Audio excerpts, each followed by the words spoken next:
When you look at the latest Brexit developments, we understand there's a vote, there could not be a vote.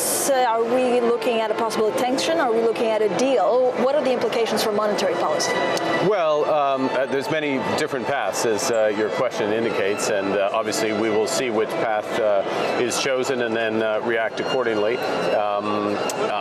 The good news is that there is an agreement between the UK and the European Union, and that as a consequence of that agreement, if it's adopted, would be that there would be a transition, an orderly transition to a new economic relationship.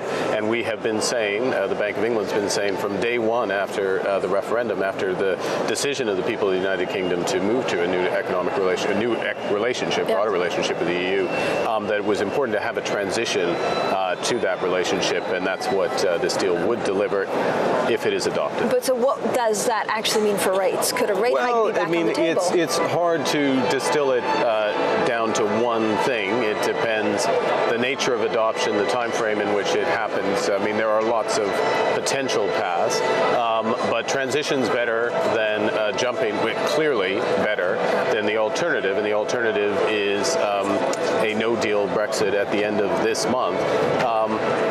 In general, what we have seen in the UK, and I would like to generalize the point, but I'll stick with the UK, is that this entrenched uncertainty about trade relationships, and this is the tightest trade relationship in the world between the UK and the rest of the EU at present, this entrenched uncertainty about it is having a consequence for business investment. We think business investment, the level is about 25% below where it otherwise would have been post-referendum. Now, if this is adopted, it will remove much of that uncertainty. We would expect a rebound in some of that investment. It won't all come back, obviously, because we don't know the exact nature of the future relationship. The future relationship is still to be negotiated, but we do know that the prospect of an orderly transition is put in place, and we do know the broad contours.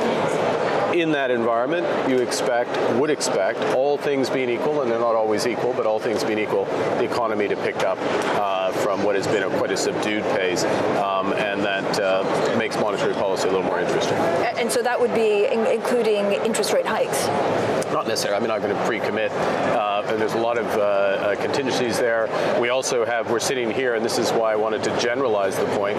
We're sitting here at the IMF meetings, and as you know, the characterization of the fund of the global economy is precarious, that the momentum in the global economy is precarious. Now, that's new. That has built up over the course of the last 18 months. Why is it built up? The principal reason is global trade tensions, particularly tensions between the United States and China, the United States and Europe. And as a consequence of that is you're seeing globally now what we have been seeing in the UK. So we have to take that into account. How much momentum is there in the global economy? Are we stabilizing now? Is that about to pick up?